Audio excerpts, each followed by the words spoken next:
Morning, everyone, and thank you for joining us. My name's Michelle Waitley, and I'm the Specialised Business Bank Executive for Commercial Real Estate here at NAB. Before we begin today, I'd like to acknowledge the traditional owners of the lands on which we meet. I'd like to acknowledge the Boonwurrung people of the Kulin Nation, who are the traditional custodians of the land from which I'm coming from here in Melbourne. And I'd like to pay my respects to the elders, past, present, and emerging. So welcome to our second quarterly webinar for 2023 for our Property Market Insight series. By popular demand, our topic today is residential development, and we've got a fantastic lineup of speakers who will share their insights. We do see a lot of activity from our customers around development, and we're having a lot of conversations, but it's a really interesting juncture at the moment, and we have a bit of a perfect storm.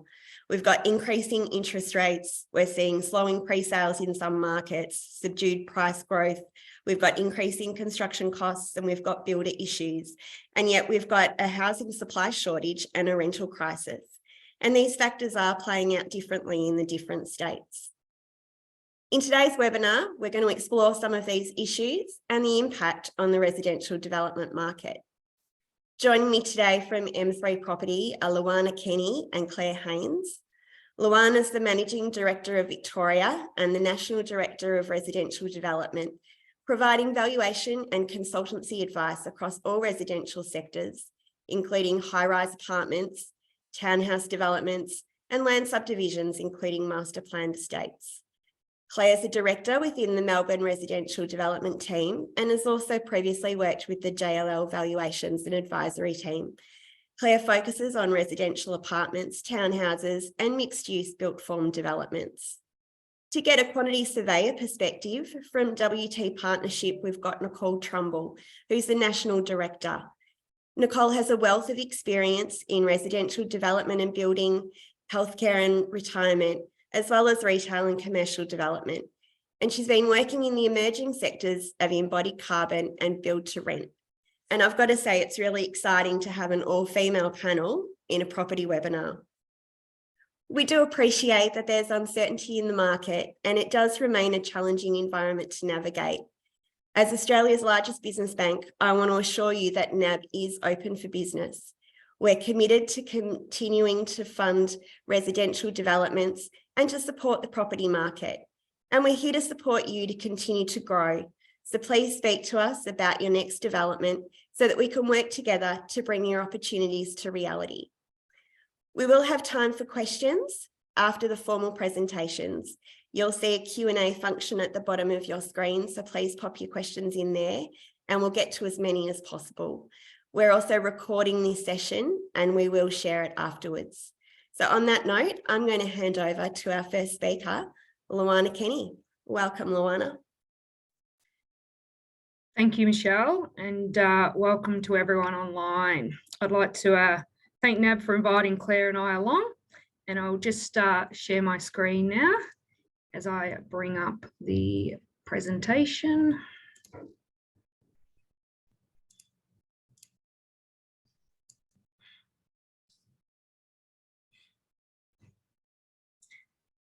All right, so, well, thanks again. I think, Michelle, that was a great introduction around the residential development national market update. It is a little bit of a difficult one to understand what's going on with the trends, but nonetheless, we certainly see some key issues that we're going to discuss today. Our primary focus with our presentation today is really around the Victorian, New South Wales, Queensland, WA and SA markets. We haven't excluded Tassie, ACT and Northern Territory on purpose. I guess they're the main markets that we want to focus on, but please do feel free to contact Claire or myself post this presentation should you have any questions on those markets. Michelle, I think you mentioned those words. Are we in the perfect storm? Are we coming into there? There's some really hot issues at the moment, and they can probably be factored down to supply, housing affordability, the ability to deliver housing, and really that rental market. There's a few factors playing out in all markets that are consistent. And the number one question, or the number one key issue that we really see, is supply, and followed by population growth. And I'm going to discuss a little bit more on that in setting the scene. We've had record low interest rates, which led to pretty good growth over the last couple of years.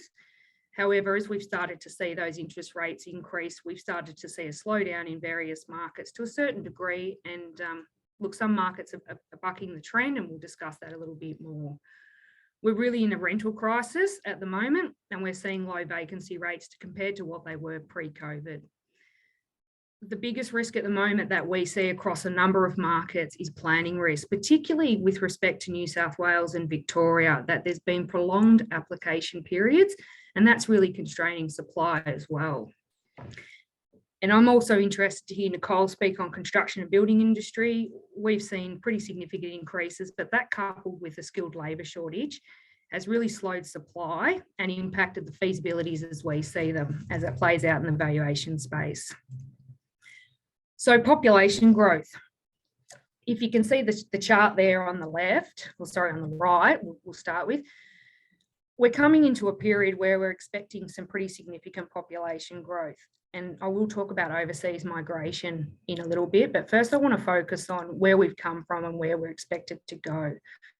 Melbourne and Sydney have generally been the beneficiaries of population growth. However, through COVID, there was a pretty significant exit from both these states, and Queensland and Perth were probably the beneficiaries of that. In particular, Queensland offered that affordable lifestyle opportunity, but also a lot of Melbourne people headed north, whether it was lockdowns or other factors. We did see that exit.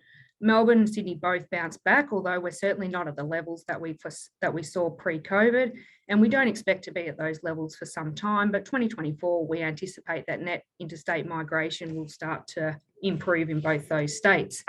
South Australia and places like Tasmania were particularly, we saw a number of people heading back home where they're originally from, and that was also a lifestyle choice, but affordability around all that, and that came back to really supply.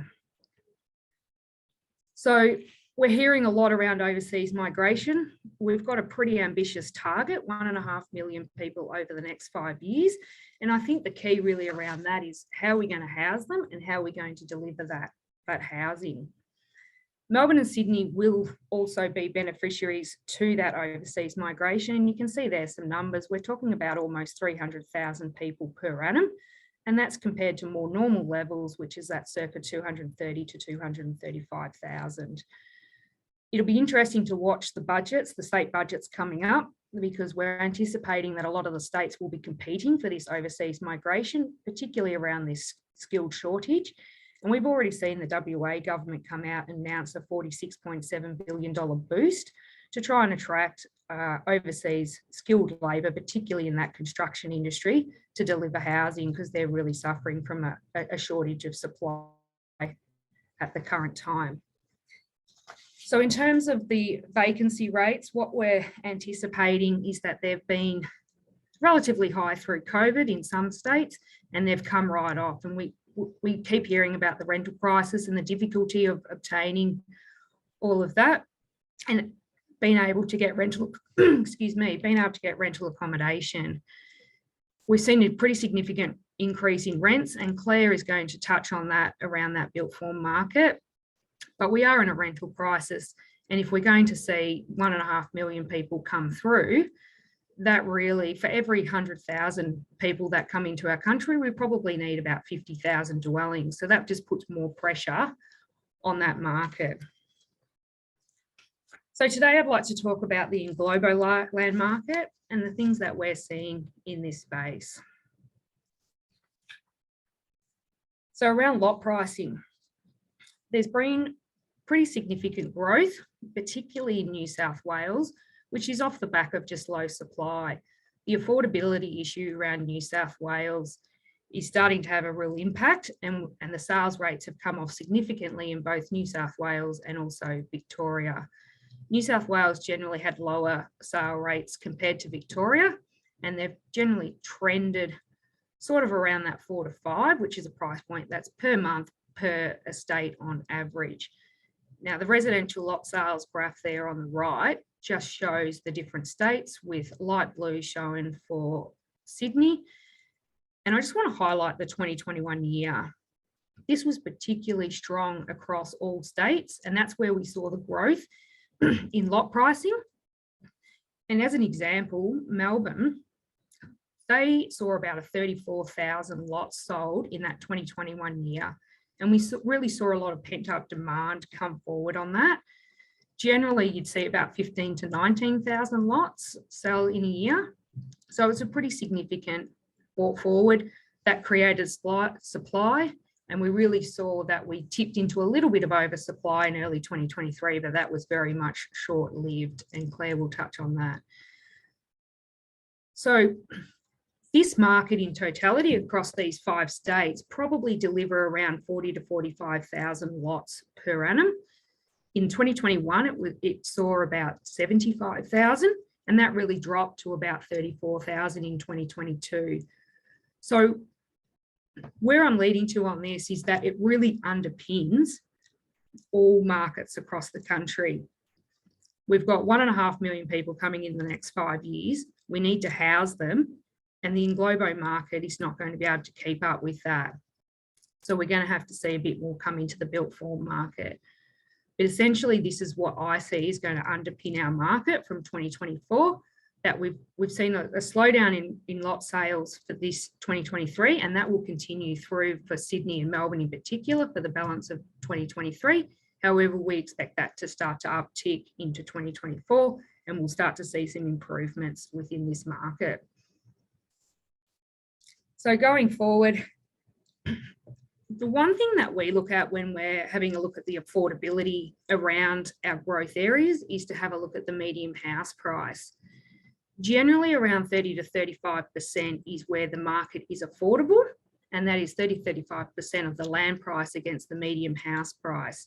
So you can see there that Adelaide, Melbourne and Perth are around that affordable mark, and they probably offer the most opportunities going forward as we see it. Brisbane is the really interesting case because that's come up around 44%. Now, Brisbane saw significant growth in that southeast Queensland market, and that's really tipped it over to being a less affordable market, which was the real driver of that net interstate migration. So I think that's a market that we're watching in particular. But in conclusion, what I really want to point out for this is that we see Adelaide, Melbourne and Perth as being the opportunity states. Sydney, there's just no land supply, and that's creating difficulties. So they're going to have to see a lot more density in their infill areas. I just want to highlight a few Englobo metrics that we're currently seeing.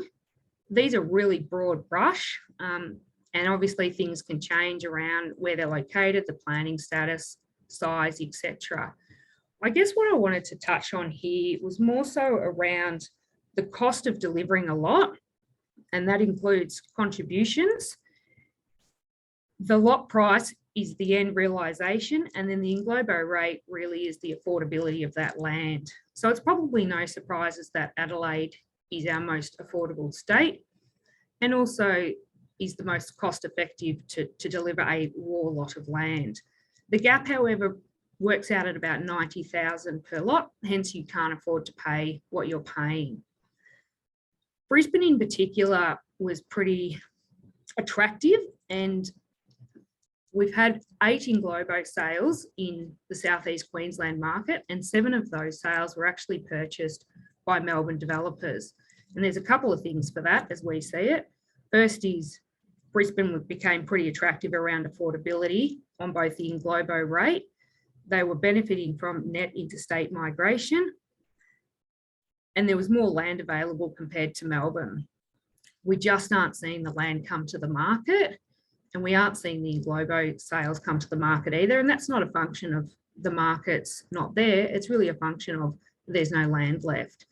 Sydney is probably no surprises that the market's very expensive. The underlying land is quite expensive, but there's no supply. And interestingly, Sydney's probably got the highest proportion where half of that cost per lot is going to some form of government body. So taxes are really playing a part in making the affordability issue bigger. And so it'd be interesting to see whether governments around the country are going to have a look at that. So what are some of the things that we're seeing going forward? The windfall gains tax, this is very much a local thing to Victoria. This is coming in on the 1st of July 2023. It is basically, in essence, a tax of on a registered proprietor for any windfall that you get from a rezoning.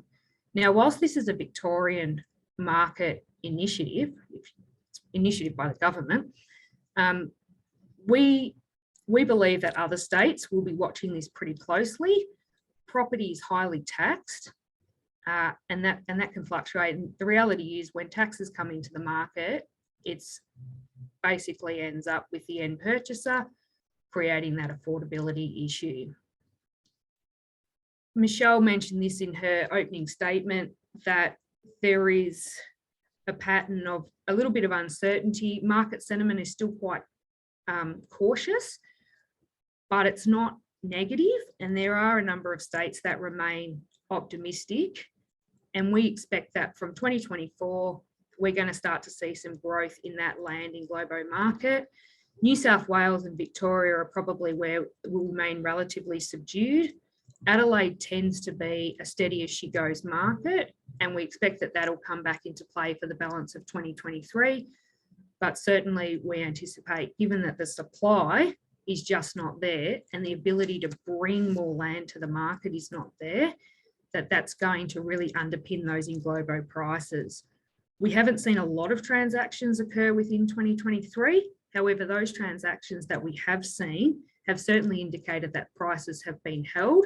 And in those corridors within each of the estates, each of the states, where there is limited land supply, we've actually seen growth. A really hot topic at the moment is planning, and I could talk a long time for those that are our Victorian counterparts here, that planning of the 70-30 and what's been happening in the growth areas and pulling resources is really going to put that pressure on how to deliver housing to meet the population that we're seeing and how we can sustain that over the next 5 years. So we're hoping that there's going to be some changes around planning, because it's not unusual in both New South Wales and Victoria in particular that a planning permit process can take up to 2 to 3 years, particularly around all the reports, etc., that's required. So we're hoping that there's some changes in planning to bring that on, and Claire certainly will touch on that. And population, I know it's been a key driver in the residential development market for a long time, and it will continue to be a key driver. It's all good and well to have people come into the country. We need the labour, we need to grow, but we're already in an undersupply, and this really is going to result in the price growth across the majority of states from 2024. So that's a really broad overview as to what we're seeing in the land market. And I would like to introduce my colleague, Claire Haynes. Claire's a director within the Melbourne market and also has experience within the South Australian market. Claire's focus is primarily around that built form market, and also in respect of townhouses and apartments, both at a prestige level and a higher density level. So I'd like to welcome my colleague, Claire Haynes. Thank you, Claire. Thanks, Luana, and thanks, Michelle and NAB for having us, and hi to everyone online. So as Luana mentioned and Michelle mentioned, we're facing a lot of challenges in the residential market at the moment across Australia, and the built form market, being apartments and townhouses, is certainly not immune to this. If not, they're probably facing a bit of an extra level of challenge, because such a huge component of built form is exactly that, it's built form, which has significantly been impacted by the increase in construction costs, which Nicole from WT Partnership will delve into throughout her presentation. But today I'm going to be starting by giving a bit of an insight into the national historical unit price and sales volumes, which will then lead into what we are seeing in terms of supply and demand going forward, and the implications that that's having on our national rental market, as well as developers' feasibilities. So the graph on the left is representing the median price growth for new units into the market across those 5 states over the past 10 years. While the graph on the right is actually showing the volume of new units that have entered the market over the same period of time, but broken up state by state in the different colours. So if we ignore WA for a second, for no particular reason, and looking at the graph on the left, historically, the growth in unit prices in all states has been increasing at a relatively stable rate. In 2020 and 2021, for all states, really but Queensland, COVID did bring forward a pent-up demand off the back of a variety of factors, and that was really government incentives, particularly the home builder grant, low interest rate environment, low unemployment, and higher levels of household savings. It's hard to sort of pull trends from WA historically because it's a very inconsistent market, I suppose, and very much driven by the local economy. But generally, the outlook for WA is relatively positive at the moment. New South Wales did come off a period of large amounts of supply throughout 2012 and 2017. So between 2012 and 2017, so you can see that their graph sort of stabilizes, if not falls a little bit, as demand was matching the supply during that period. And Adelaide's been tracking relatively well and has seen a significant increase in the median house price over COVID, which in turn is then driving more demand for apartments and townhouses. So if we now look at the supply and demand going forward, the graph on the left is really looking at the supply and demand in terms of number of dwellings. So the lines up the top show the demand in yellow and the supply in green down the bottom. So while the bottom graph in dark blue is purely showing the surplus or the shortfall of supply. So it's no secret that over the past couple of years, we've nationally seen significant increases in interest rates, low population growth, and historically high construction costs. That's been a common theme throughout this presentation so far. And this has caused challenges for developers to build feasible projects, which has really meant that our levels of supply have been low across the country. Couple this with the forecast increase in population growth to return over the next few years, which Luana mentioned previously, and therefore the increase in demand that brings, we've got a really large shortfall in new dwelling creation, which will continue until around 2028. So the graph on the right breaks down this cumulative shortfall in new dwelling supply between 2024 and 2028, being the different states, between the different states, sorry, with Victoria, as you can see, seeing that largest amount of shortfall. So what this shortfall is then leading to, and we have already started experiencing this from around 2021, is a significant increase in median rents nationally. So if we go to the next slide, the graphs on the screen show rents decreasing in the major markets of New South Wales and Victoria throughout COVID. And this is really mainly due to international levels and people leaving the country, coupled with Airbnb stock that converted from holiday accommodation back to standard residential rental stock, which then increased the residential rental pool or the supply in the market as well. But as population growth and the supply shortages increase, the rents have obviously been increasing. So the current growth that we're seeing across the country is between 13 and 24%, as you can see in that graph on the far right-hand side. So the increase in these rents is also strengthening the demand for sites from build-to-rent operators. Their model is basically based upon holding whole apartment buildings for investment purposes. Now, to date nationally, and this is mainly in Victoria, Queensland and WA, approximately 70 sites providing a total of nearly 23,000 units have been purchased by build-to-rent operators. Now, BTR provides a different housing experience to what's historically been seen in the market, and it will help to fill the void in some instances, but it's certainly not the solution. It's also not providing more supply into the market. It's purely replacing what would have been sold down to the market to individual purchasers, both owner occupation and investment, to purely providing rental accommodation. So if anything, it's contributing to less supply in the build to sell part of the market. And this is really for larger sites, which provide in excess of, say, 200 units. But the flip side of this is that the lifestyles and demands of younger people are actually leaning towards longer term renting being part of our culture going forward, with the Australian dream of owning a home not as important as it has been historically. So a big factor contributing to the shortage in supply to the market is the inability for feasibilities to stack up, which has been mentioned already in this presentation. So as a valuer, we undertake a lot of feasibilities. We love feasibilities. I figured a great way to outline the challenges being faced by developers at the moment is by working through a feasibility study. So on the screen, we've got a Turner model. In essence, I see a feasibility as being broken up into 5 main components. You've got your revenue, you've got your profit, development costs, interest rates, and you've then got your land component. Revenues at the moment are being squeezed. thanks to the increased interest rates and the increase in cost of living for non-discretionary items such as utilities, petrol, food. It's also harder for developers to achieve pre-sales, which then leads to potential funding difficulties. So revenues are being challenged. Profit's not going to move. It's not going to drop. Developers need to meet certain hurdles. Development costs, and particularly construction costs, we've heard all about this. We've seen huge price increases over the last couple of years. They're not necessarily going to drop. Nicole will hear from her a bit later about what will happen with costs, but they're not going to be getting back to levels pre-COVID. Interest rates for developers, it's becoming a much larger component in a feasibility study. You know, previously when we had sort of 3-4% in a feasibility, it wasn't the total amount wasn't that much, but now it's definitely putting pressure on larger projects, which are going to take longer to realise the profits. So really the longer the holding time, the more expensive it is to hold the land. So what's got to give, and in my opinion, it is the land that has to give. The only problem about that is that vendors' expectations for development sites are not necessarily aligned with purchasers' expectations, again, which is then leading to a lack of development activity and therefore supply. So what else can change? Well, there is opportunity for revenue growth, and we are forecasting revenue growth in all markets in 2024.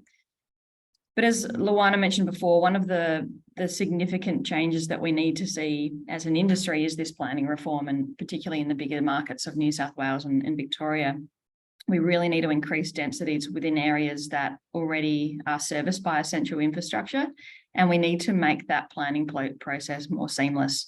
The current planning systems are creating absolute uncertainty for developers and are taking far too long in some states. And something to be aware of if you're buying or selling or even funding sites at the moment with planning permits, those permits are likely to have been based on feasibilities that were undertaken a couple of years ago. And that's at a time when the market was completely different. So just make sure you check the feasibility of the project under those planning permits before potentially paying more for that planning permit. So where do we see the opportunities? Now, I spoke previously about build to rent, and that really sits in the institutional sector of the market. But building to hold or holding residual stock for investment purposes is certainly an opportunity which can benefit from the rental increases that we're seeing at the moment. The increase in median house prices and lot prices have driven demand for more affordable products like townhouses and apartments, and that's particularly prevalent in the middle ring suburbs and the growth areas. The prestige market, and that's both in apartments and townhouses, has definitely weathered the industry storm. So development has continued for these products. Costs have increased. However, revenue growth has also been achieved, given that the purchasers of those prestige apartments and townhouses are far less sensitive to the economic pressures that we're currently seeing. And this will remain an opportunity going forward, we see. Then there's the opportunity for apartment revenue growth in all states, which really leads us to our outlook. And as you can see, 2023 is, 2023 we see is still going to be relatively subdued, but come 2024, we've got a bit of a sea of green up there across all states. Now, the growth won't necessarily align with the levels of growth that we've seen over COVID. However, we still see growth nonetheless, albeit minor in some of the states. But again, this is underpinned really by our low supply levels and increasing population growth. One of my old colleagues said once that you can work online, you can shop online, but you can't live online. So demand for housing is going to continue, and people still need to live somewhere. So really that's it from Luana and I. And at M3 Property, we've got probably one of the country's largest residential development valuation teams, and we like to sort of consider ourselves as passionate property people. So if you've got any questions on the residential development market or any asset classes in that instance, or if you just want to talk about what's happening in the market, then please feel free to pick up the phone and have a chat with one of us. So now I'd like to hand over to Nicole Trumbull, who's the National Director at WT Partnership, and she'll introduce herself. Thank you very much. Thanks, Claire. And thanks everyone for joining us today. Excuse me.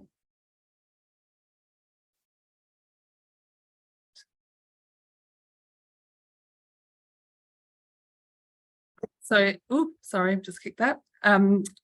As noted earlier, I'm Nicole Trumbull. I'm a National Director at WT Partnership. Been a quantity surveyor for the past 21 years.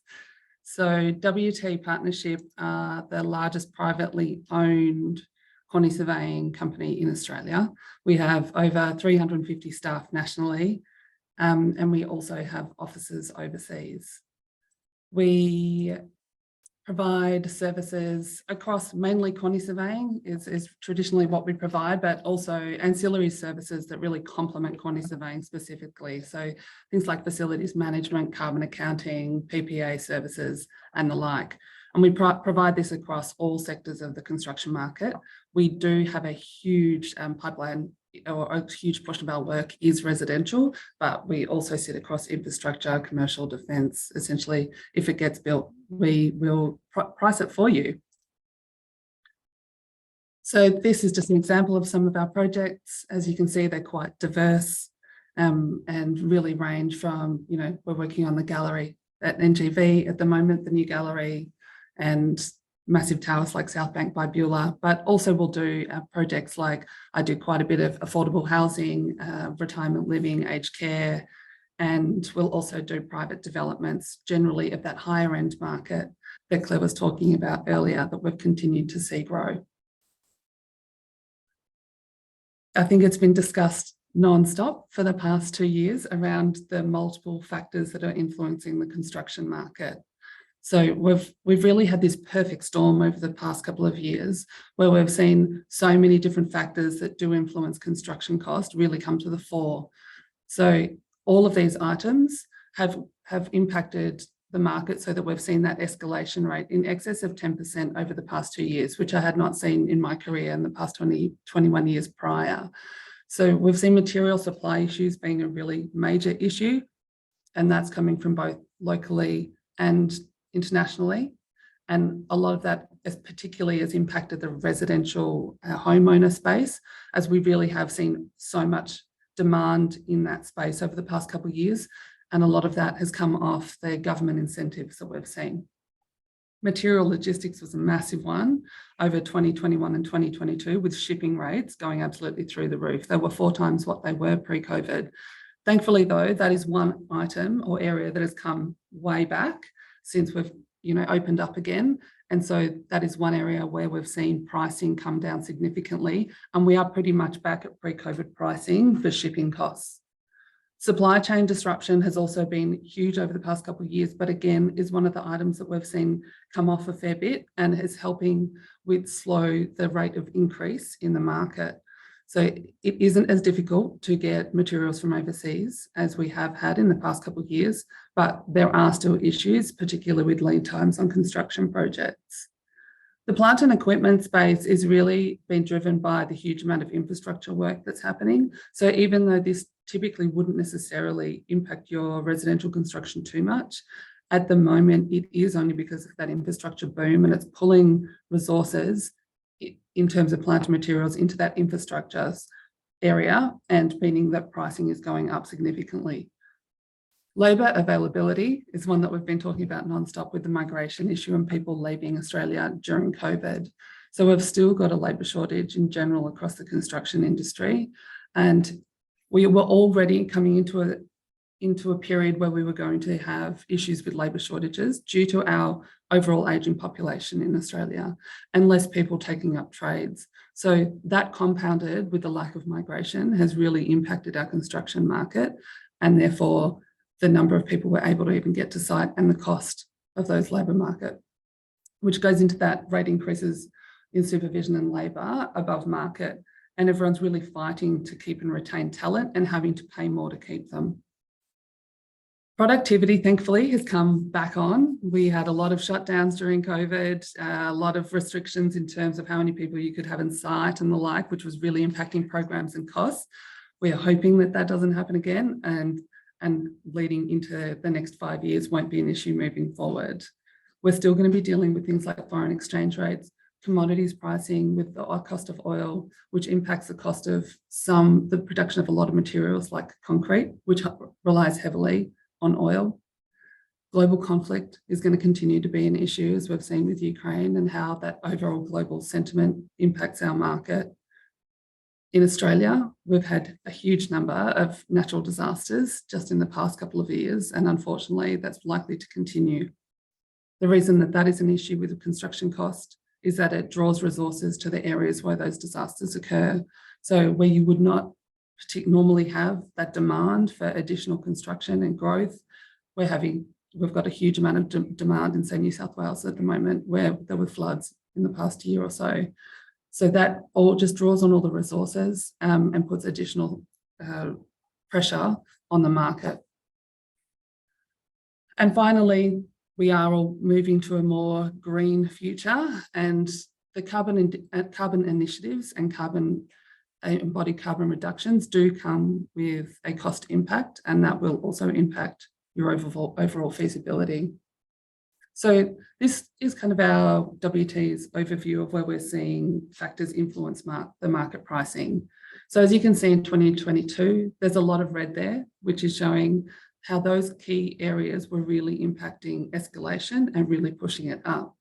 But as we're moving into 2023, that is softening. So even though we are being impacted by labour and materials and plant and equipment, it's not as bad as it was last year, and we do expect it to get better also. But where we are still seeing a fair bit of pressure is from that energy and commodities space.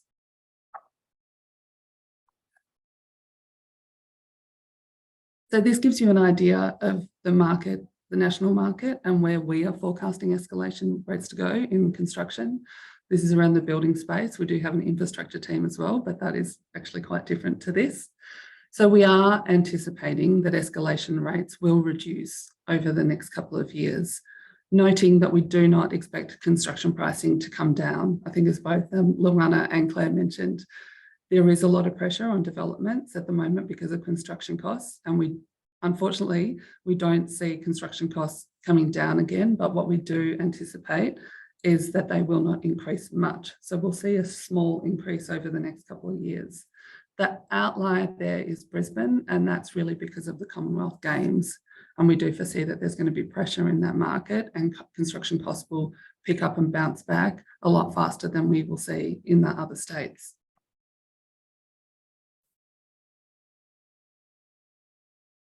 This graph is really just indicative of what we've been seeing in the market to demonstrate how we've seen that real peak in 2021 and that it is starting to come off again. So this is steel pricing, which shows you what the actual and spot pricing has been since December 2017. And you can see that there's that real peak in 2021 when we saw steel go through the roof. And this is really indicative of materials across the board.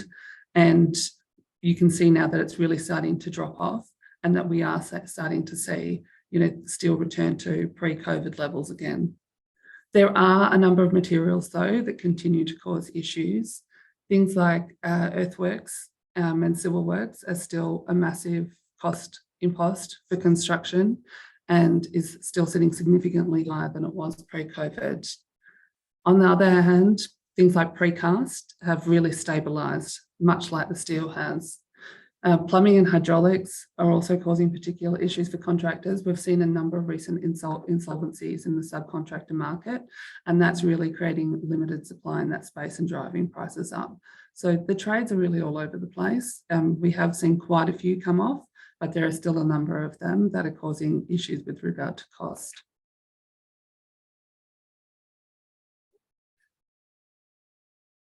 So what we've seen in 2023 in the tender market has been a real stepping back and a hesitancy for developers to go to market. Traditionally, as we come into the end of year, we would have a huge number of bills of quantities and projects going to tender. We didn't have that at the end of last year, and it stayed pretty quiet in 2023 so far. So even though we are still working on a number of projects, they're generally in the earlier phases of design or in their final phases, so in construction already and post-contract. That space where we're going to tender and actually out to the market with new projects has been quite quiet. And we are anticipating that this will pick up in the second half of 2023. We do have a large number of projects that are ready to go, and they've been sitting on the shelf for developers, really waiting for those feasibilities to stack up. We are starting to see a bit of movement in that space with a few tenders we know are coming up in July and August this year. So we do anticipate the market to pick up again as we move into 2023.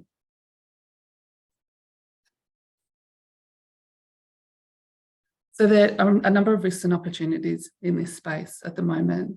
We've been through a lot of the risks already with the labour and materials, and we, excuse me, foresee that that will continue to be an issue at least for the next little bit until migration levels really do pick up again and we can address those labour shortage issues. Pricing and procurement has been a really big one with a lot of risks that contractors were previously willing to take. They're not willing to take that in the contract anymore. So we were seeing a big shift to, particularly in Victoria, every contract was a D&C contract. Every contract pushed the majority of risk that they could onto the contractor.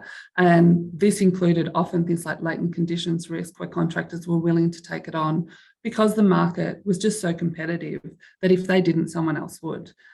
Once COVID hit and we saw that real, a few contractors starting to go under, there was that real kind of step back and reassessment of risk from the contractor's perspective. So they've really pushed back on that risk component in contracts. And it's certainly something that needs to be looked at. And you will get better tender pricing if you are reasonable with your risk profile within your contract. Delayed tendering is also going to cause, we think, a bit of an issue. As I said, we haven't had many tenders come onto the market in the last 6 months. So there is a possibility that as the market starts to come back, that there'll be a flood of tenders at the same time, which also then puts pressure on the market and will result in higher pricing that you would otherwise receive. So it is tricky to try and decide when to come and put your projects back onto the market. We're likely to continue to see insolvencies, unfortunately.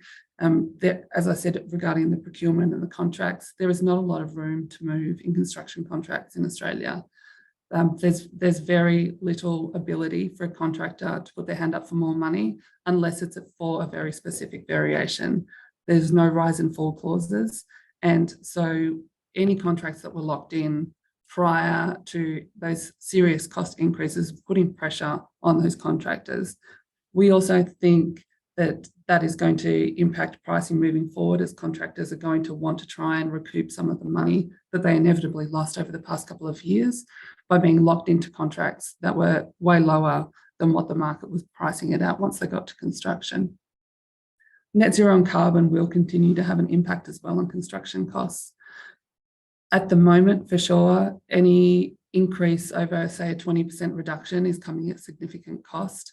And that's because at the moment you're having to replace standard materials and products with green products, and they are not readily available yet. Often you need to source them from overseas, or there might be one supplier and they really have control over the market.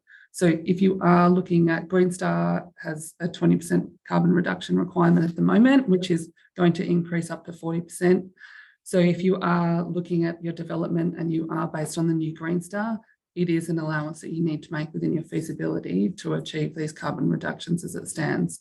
We do think, though, as this becomes more the norm, that more suppliers will provide green products and the pricing will inevitably come down, but we're not quite there yet. The opportunities in this space, though, are still there. So where we're seeing developers being really flexible on materiality and working with the builders, they're getting a better outcome. So what I mean by that is we've had a project recently where the facade was originally designed as precast. Precast went through the roof last year, so there was, they changed the design to be an alternate type of facade system. As it happens now, and as the project is going into construction, the precast pricing has come way back down, and so they've changed the design back to precast. So working with your builder to understand the market at the time when you are actually building will help you get a better outcome. So if you can work with them and change that materiality to suit what the market is giving you, giving as the best value for money at that time, that's going to help your overall construction cost. As mentioned with regard to procurement, being open to alternative contracts and the way you allocate risk within your contract will also help your overall construction cost. So if you're willing to take some of the risk, that means the builder won't price that into their own tender. And what we're seeing is that when the tenderers are pushed to include it, they are including those risks at inflated levels. So often it is worth considering increasing your contingency allowance and keeping those risks and holding them within the contract. And if they come up, they come up, but it means you're not paying for them no matter what. So where we're seeing the best value for money. So there are tenders that are going out to market and that are still achieving very good pricing. And where we're seeing that occur is when a project is truly ready to go. There has been a huge shift over the past few years again to really not develop design fully before going to market.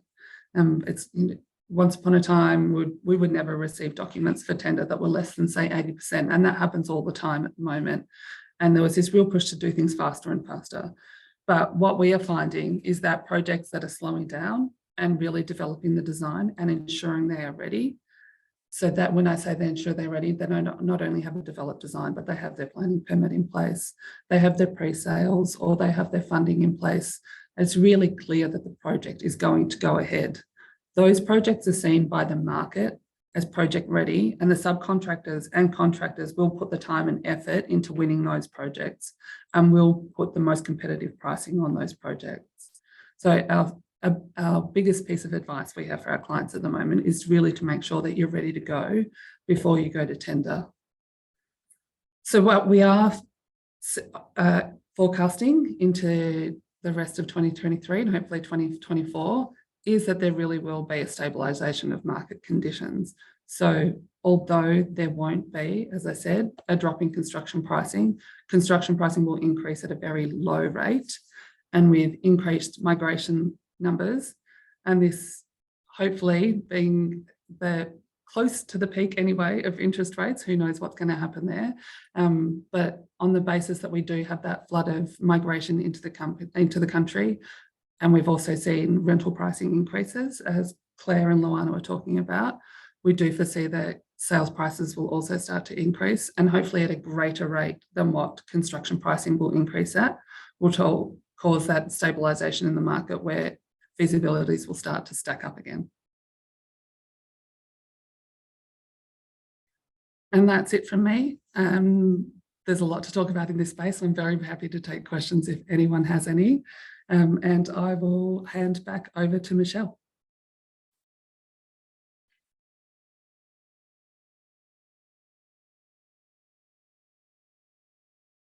Sorry, thanks so much, Nicole, and to Luana and Claire. We'll open up for questions now. So if you've got any, please pop them in the Q&A function at the bottom of your screen, and I'll invite Nicole and Claire and Luana back onto the screen.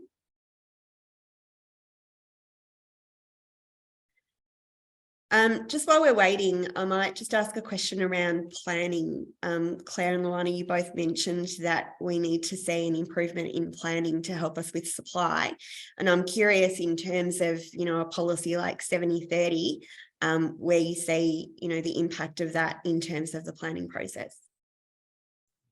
Yeah, it's an interesting one, Michelle, and has certainly been a hot topic probably for the last month, particularly, and this is a Victorian planning matter where there hasn't been a lot of official information that's come out direct from the government. However, the plan is that 70% of housing is to be located within existing areas, so the infill, the middle areas where the infrastructure is.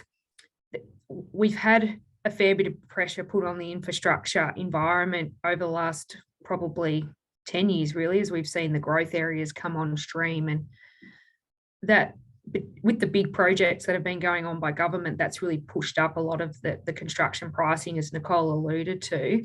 And so the aim of the government, the Victorian state government, is to bring housing back into the existing areas with 30% of the growth areas to soak up, I guess, the balance and bring on that supply. And what that has actually meant is pulling resources off the growth areas to bring them online. Now that's all good and well, but when you've got a housing supply issue going forward, and that's not going to ease, particularly over the next 5 years, to pull resources from the growth areas we're a lot of new entrants into the country. So our overseas migration, they like the growth areas. That's generally where they settle. It provides a more affordable option. And not everyone wants to live in an apartment above a train station. So I think it's trying to find that balance. So we're watching this space very closely as to see how that might all play out, and maybe something will come out of today's budget from the state government. Claire, I don't know if you want to add anything to that. No, I think you covered it off, but yeah, look, there's certainly opportunities for the metropolitan areas to increase densities in order for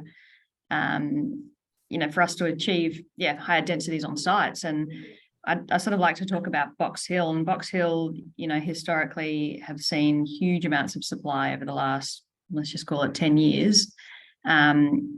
Their structure plan that they had in place dates back to 2007. So between 2007 and now, there's been a completely different, huge amounts of development, which has changed the way that essentially the planning now needs to be viewed going forward or designed going forward. So there's been a draft structure plan in play, which was due to get gazetted apparently, but that's now actually been fully scrapped because it wasn't ambitious enough.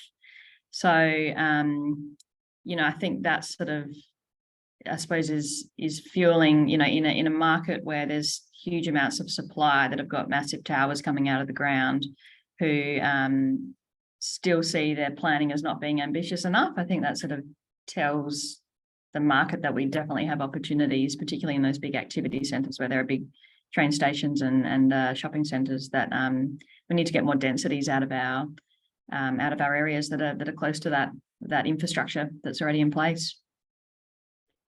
Thanks, Claire. And Luana, you mentioned the state budget. There's a question here asking what you might be expecting. Is there going to be more taxes on land? Well, if you believe the media, I think the taxes are probably going to be on big businesses in Victoria. But we certainly are already seeing a tax on land from the windfall gains tax coming in from the 1st of July. Now, that's not applicable where there's a change in a schedule. However, what it's really going to hurt is the regional areas and these infill areas. And so the 70-30 plan is fine, but when we see more traditional industrial inner areas convert to mixed use, that you include the windfall gains tax, you include a housing affordability tax, that all of a sudden we start to see a fair bit of tax come on. And I think New South Wales is a prime example. They're heavily taxed on property and development. And all of a sudden when you increase that, all it does is increase prices. So Michelle, if a tax came out, another tax came out on property today for Victoria, I don't think I'd be surprised. I think we'd all be disappointed, because property just seems to be the easy industry to tax and to fill the gap of trying to get back to some sort of surplus. But I don't think it's the answer, because ultimately it just leads to more housing affordability issues. And, at a time when feasibilities are already stretched, to add more taxes just creates more problems. Thanks, Luana. And Nicole, I've got one for you. So the question is, what percentage of development cost have you seen that contributes towards making a development carbon neutral? We haven't actually seen any carbon neutral projects yet. So what we have seen, there's carbon neutral in operation, and there's carbon neutral as a total project, which is inclusive of embodied carbon, which is the carbon that goes into actually the products that make the building, the concrete, etc. So we don't have any carbon neutral projects yet as we currently stand in terms of embodied and in operation. What we have seen is projects we're working on at Atlassian as an example. So they've got a target of a 40% carbon reduction on the embodied carbon component. That does come at significant cost, as I mentioned. So the Green Star requirements at the moment, you get a point for achieving, or maybe it's even 3 points, for achieving a 20% carbon reduction. What we've seen in that is that it's not a huge impact on the overall construction cost of your project. it might be in the order of 5%. And the reason for that is that 20% is achievable predominantly through targeting structure and facade. So on the basis that you're open to making design changes to suit your carbon reduction, the biggest impact that you can have in reducing your carbon content is to build less. And that sounds kind of simple, but it is, in that if, for example, and there's a big trend that way anyway, in a commercial building, if you don't install a ceiling, there's a whole lot of plasterboard there and material that you're not using and therefore not impacting your carbon content. Typically, in terms of installing a ceiling and having an exposed ceiling, it costs about the same because you have to run your services in a different format and it's all much neater, and often you spray your ceiling. So there's costs associated with not having a ceiling.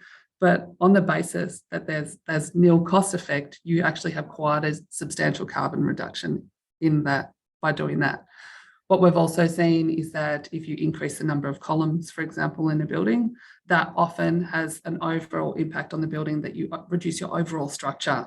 And as I mentioned, the majority of carbon actually sits within your structure and facade. So by making some changes like that, you can actually get quite a significant carbon reduction. So you're not paying a lot more to achieve that 20%, but anything above that, it is very specific to your building, but the cost goes up substantially because you are starting to import products generally from overseas to achieve those levels.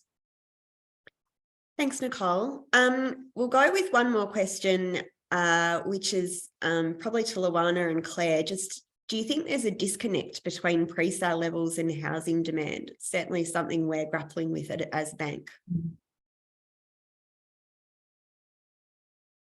I think, pre-sales, can you ask that question in full? Because I did see it before, Michelle, up on the screen, sorry. Yeah, so the question was, is there a disconnect between pre-sale levels and housing demand? Yeah, look, I mean, the demand that we're going to see, I think is definitely going to outstrip pre-sales. But the reality is that we actually don't have many pre-sales coming online in the first instance to actually pre-sell. And because of the fact that we have so many uncertainties for purchases in the market, it means that, and with the interest rates where they are, they're less likely to be making the decisions to actually pre-commit to a building. So yeah, look, I think there is a bit of a disconnect. But once we start getting stock coming onto the market, I think that that's actually going to help, and there is demand for that housing. So I think it will get soaked up. It has to get soaked up. Sorry, Claire, there's also, we've found anyway, that there's a lack of incentive for purchasers to buy off the plan now. Previously you'd get a stamp duty saving by purchasing early. So you'd only pay your stamp duty based on the value of what was constructed at the time. So there was incentive there to buy early. Now that incentive isn't there. So why would purchasers put their money on the table until they've seen the finished product and they know what they're getting? So that shift in the government's position on that, I think anyway, from our perspective, talking to the developers that we have, has really impacted that pre-sale market also. Yeah, and I think just to add to that, the disconnect really is around certainty, that we've had an unstable building market, and Nicole, you spoke about, unfortunately, we're probably going to see a bit more insolvency coming through. But really, people aren't willing to commit and wait 4, 5, 6 years, and even in the land space, you can no longer get a title within 12 months. And so a lot changes in that period of waiting. And so I think that's the caution coming into the market, and that's why we're seeing that disconnect, that really, until we start to get a bit more certainty in that space, and that developers will start delivering and that there won't be issues through it, that we'll start to see that disconnect close. Great, thanks, Luana.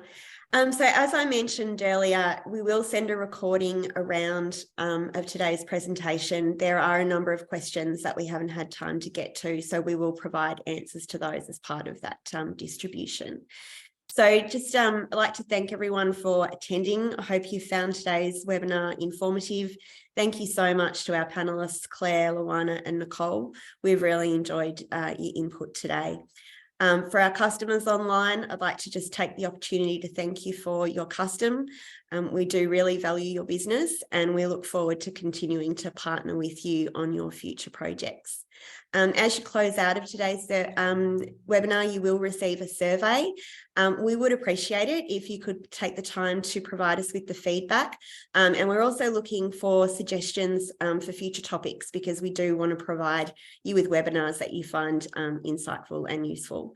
So thank you so much, everyone, for joining us, and have a great day.